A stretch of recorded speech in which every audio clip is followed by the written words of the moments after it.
let's start off with the aforementioned Dr. Shane Reti. I mean, gosh, that name leans so well to that kind of, that mocking back of him. And I just think about a health professional. You know, you think about the legacy that you leave, and cancelling Smokefree2025 is going to be a legacy that this Northland, massive issue with Māori and smoking in Northland, this Northland GP leaves behind him. Whew. So let's have a look at a couple of clips. Now, I'll say again, I kind of appreciate there's one he doesn't answer on how are they going to increase the wages for nurses. But you'll notice a difference, I think, Whānau, when you're listening to him. He answers the questions much more than, for example, a Christopher Luxon. So the first question we're going to look at, it's only a minute 20. What are you doing as the health minister to stop nurses from heading off to Australia? Let's have a look. What are you doing to stop nurses go to Australia? That's what I said. So that's a challenge. And interestingly, the internationally qualified nurses, a large number of them actually move on to Australia, even though we've had a large number of IQNs come in this last quarter. Yeah, they arrive here and then they immediately register in Aussie, right? Yeah, some don't even come here. They register from the UK and don't actually set foot in New Zealand. They go straight there. So what do you do to stop that? I've been talking with the Nursing Council about that, and that's a challenge, how we're a stepping stone to Australia. They are the internationally qualified nurses. Maybe our greater attention should be for our domestic nurses, where we've all had investment in them, and they're the ones who are looking to move to Australia. So how do you keep them here? So that's a feature of retention. Retention has two parts to it. It has a wages and salary part, and it has a terms and conditions part. Now, that's an answer. He actually gave the answer. You know, there's the conditions and there's the pay. Now, he doesn't quite go in depth enough about the pay, but like I said, Clint, we'll keep watching for another 40 seconds. So he was giving answers. It was quite refreshing. Didn't mean I like the answers, but he was giving them. So interesting. Terms and conditions are things like scope extension, feeling valued in your job, a career over a lifetime. Those are some CCDM. Those are some of the terms and conditions. And then, of course, wages and salary, pay equity and pay parity, of course, is a feature of retention. So what are you improving? We're improving all of these areas because what you're improving pay? I'm not going to discuss specific pay negotiations, but what I will say improving is all of these areas. Wages have increased for nurses by 14% over the recent past. Still not comparable with Australia, I understand that, but that has already improved. We've got more nurse practitioners funded to come into the workplace as well. Right. Scope extension. So there you go. Now, a couple of things there. Of course, nurses' wages have increased by 14% over recent times. Just remind me who. So that means who's responsible for those increases? Who is? So he's selling this point about the increase that has gone like it's a good thing, but I can't remember who was the one that. Oh, it was Labor, wasn't it? It was Labor. So the Labor that apparently ruined the health system. He's now saying, well, you know, wages have gone up 14% over recent times, but you know. Other than not getting into the finer details about saying whether there's going to be a 20% pay, he answered the questions much to the shock of many people, Clint. Yeah, well, I mean, he did. And, you know, he actually gave, like, proper analysis of what drives what people to stay or leave New Zealand, wages and conditions. You know, not these airy-fairy ideas that you'll hear from a lot of right-wing politicians because they don't want to admit that it's wages. It's fundamentally what drives people overseas. But having admitted that fundamentally it's wages and conditions, he can't say, and we're going to improve wages and conditions, because every spare cent that the government can find is going into tax cuts. So he knows what the problem is, but he can't afford to fix it because it's all going on tax. And this is what we noticed last week, what we've finally realised. I guess it's so blatantly obvious that what's happening in this government is they are identifying the problem, but then they either won't or can't do anything to solve it. So they say the first half of the sentence and not the second half. I mean, Seymour's perfect. He's identifying lots of issues that are actually issues, but he's offering no solutions at all. And you know, he said paying conditions and being silly. You know, if nurses were paid $1 million a year, we'd have all New Zealand nurses in New Zealand and every international nurse wanted to come here. If we were paying them $1 a year, we'd have none. The question is, where is that line between those two numbers to keep them here rather than going to Australia? And it's probably 20, 30 grand more a year. Yeah. It's not magic, eh? People want to have a good wage, and and it's hard to sit here and go, why don't I go across the ditch? It's just across the ditch. It's just Aussie. It's pretty hard to argue. I'll stay here and earn less money. Things. Yeah, and the same was being said last week for the police. And what did they say? A 6-year social worker earned $22,000 more per annum than a 6-year police officer. 6-year police officer. When you hear those kind of numbers, you know, I mean, we were taking the piss a bit last week, Clint, going, well, that's easy. You just reduce the social workers by $22,000 and then you've got parity. Yay. But, you know, obviously taking the piss. But, yeah, I mean, the answer is money. The answer is money, because everything flows from that. Whether it's I have to move home with mum and dad, even though I'm a police officer, because I don't have enough money. That's the answer for everything. I'm sorry. I did a little bit of maths on the back of an envelope the other day. That $2.9 billion over 4 years for the landlords. That's $15,000 per teacher, nurse, doctor, policeman, defence force member. They could all get $15,000 over 4 years, rather than the landlords getting the money. You know, that's how much it is. Yeah. 200,000 in the wider public sector, and they could each get $15,000. But no, got to go to landlords. Wow. You know? Yeah, you go much deeper. We just looked at 800 million. We thought, what could that be given to police officers? And it was a lot more, but that's even better. So fantastic. Oh, good numbers. Hey, let's have a look at the next part of this conversation. Well, it's not the next part, but it's the part at the end of the conversation when Jack was talking to Dr. Shane Reti about cigarettes. And the conversation starts with basically Jack just saying bluntly, how many lives would cancelling the smoke-free legislation lose, or how many would have been saved? And again, he gives an answer. I mean, this has been asked of other ministers and they've diverted away from it, but he gives an answer. Now, it's a horrific answer, and I think when he gets asked about how were you going to drive that number down, that's a stupid answer, but he gives an answer. And it's just interesting to see, especially a national politician choosing to engage somewhat honestly with the interviewer rather than playing that talking points game. So, yeah, let's have a look. It starts off talking about how many lives would the smoke-free legislation have saved? As someone who has given his life to bettering the health of his community, how many lives would the smoke-free legislation have saved? So, look, I've seen numbers of 4,000 to 8,000 is what I've seen reported. In the So, see? Answer. Just like that. Gives an answer. It's actually disgusting that he says it so easily and slightly refreshing at the same time that an answer has been given. It's you know, he's putting it out there. Media as numbers that the smoke-free legislation may have saved. But what we've also said is, look, the smoke-free rates are coming down from 8.6 to 6.8, one of the biggest gaps we've ever had, and we remain committed to driving them down. That's the context for the smoke-free legislation. Okay, so you remain committed to driving them down. How will you drive them down? Oh, those are pieces of work that are still in front of committees that I can't discuss here, but looking forward to bringing that forward. So even his non-answers are better than Luxon's non-answers, because he's basically given a reason why he wouldn't answer. Now, whether that's fair or not, I don't know. But you can kind of sit there and go, oh, yeah, it's in front of a committee. You know, can't really do much about that. It's behind those walls. What do you think, Clint, so far? Yeah, I mean, it is fair enough, because you have these situations in government where you are working on something, but because it hasn't gone and got the tick off from cabinet, you're not allowed to talk about it publicly. And if you do, you'll have the Prime Minister's office yelling at you.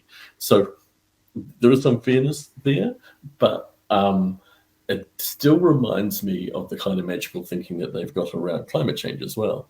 We're going to repeal every climate change policy, but we're still committed to the targets. And it's the same thing here.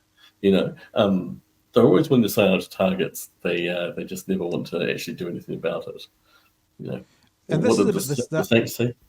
This is a bit the same as we said a second ago. It's the identifying the issue, but not having a solution. So they've cancelled, and the reason for this is, stay with me, whānau, the issue they've identified with cancelling smoke-free is we don't have enough revenue to pay off landlords what we need to. So that is their issue.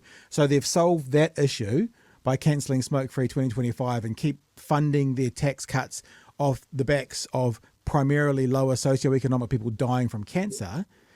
And then they don't have a solution for how they're going to drive those numbers of smokers down. So again, issue, no solution, issue, no solution.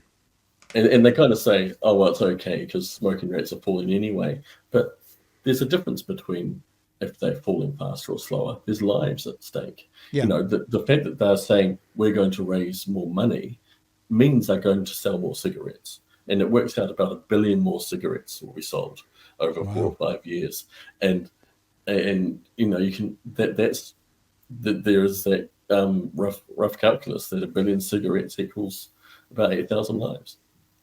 Yeah, and I think they said, 8,000, wasn't it, by 2050 or something, was going to cost 8,000 more like New Zealanders, dead New Zealanders.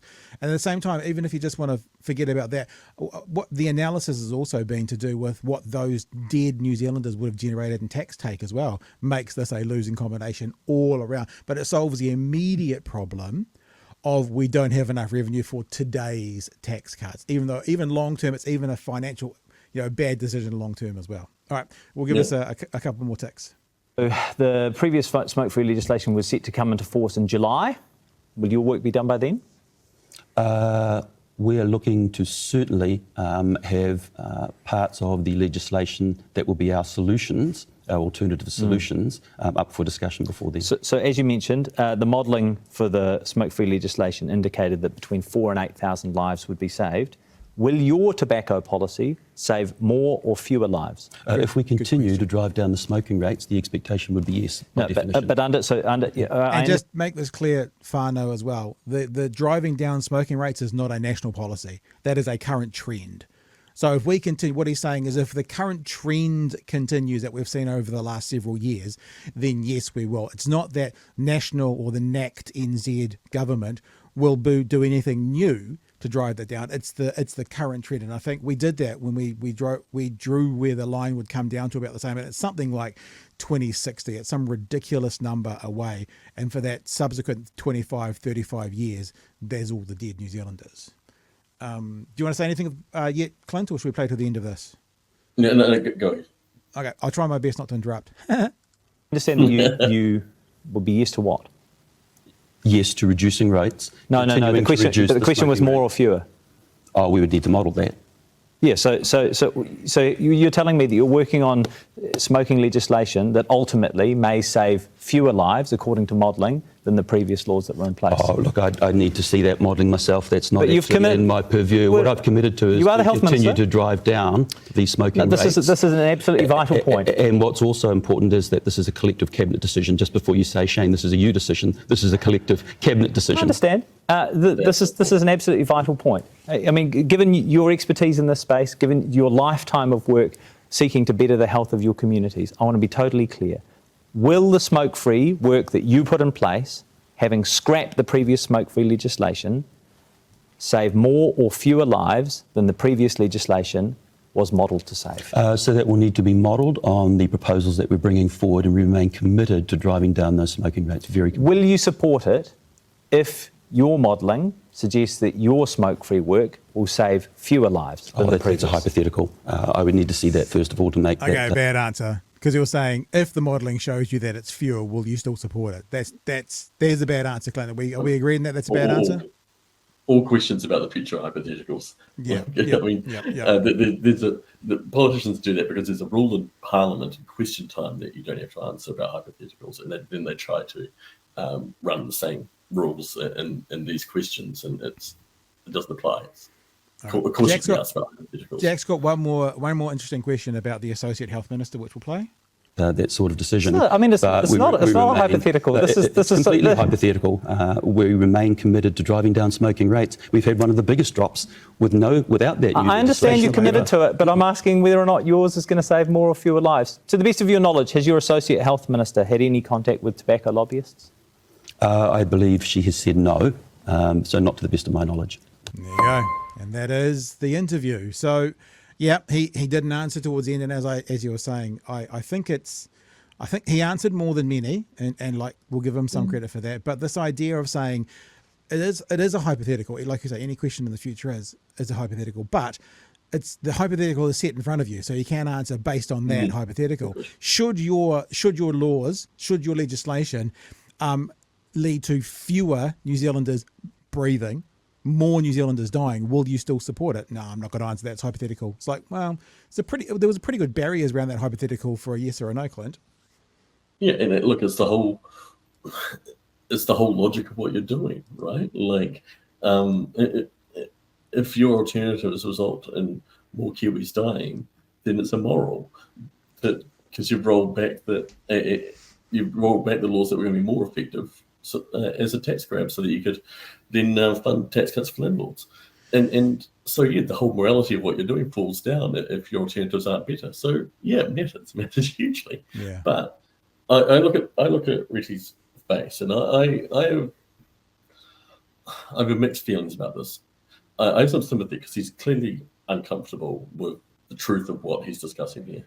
And when he says it's collective cabinet responsibility, what he's saying is, I'm a member of cabinet. I have to say in public that I back this. That's the rules. Right. Of course, he doesn't have to be. No one's making him be a member of cabinet. He could quit if he really felt badly about it. And so I have this double feeling about this. He clearly doesn't like that the smoking laws have been rolled back, but he hasn't had the moral strength to go, I'm not going to put my name to it. I actually think that if he had stood up in cabinet and said, I'm the health minister, I'm, Māori GP from the far north who's seen, dozens, maybe hundreds of lung cancer cases in my time, and I'm not going to back this policy, and I'll cross the floor, I'll leave the party over it, then I don't think it would have happened. I think Luxon would have backed out. But, well, if he cares, then he should have risked it. What's the worst that happens? He goes back to being a GP. Stand for something, and because this isn't small beer, this is thousands of lives. You're a GP. You've come to Parliament to improve the health system, and your first action is thousands of lives. It is interesting to think. I think about BZP party pills that were out there, and they were getting used by young people, and they got them banned, and they weren't killing thousands and thousands of people. And if you bought in some kind of new drug that was legal, that was killing half of its users, and costing the country a shit ton in medical care as well, it would never get through. So finally, our government had this absolutely world-leading legislation that was lauded by everyone, saying, look what these guys have done to get rid of that. And this current government has gone, you know what? Our tax on international buyers is not going to go through because of Mr. Peters. We need to find the revenue elsewhere. Anything goes. Anything goes. And rush through under urgency with no consultation. And Chris Bishop saying, well, it was in somebody's manifesto, buried down in a filing cabinet that no one ever read, so we don't need to consult. The happy to sign over thousands of lives for the tax revenue to pay for those tax cuts at the end of the day. And these are the big decisions that governments make, and you do deal in lives when you make decisions about this safety investment on the roads. There's lives in your hand, but few of them are dealing with thousands of lives, and for one just to get some tax revenue. Yeah. Shocking.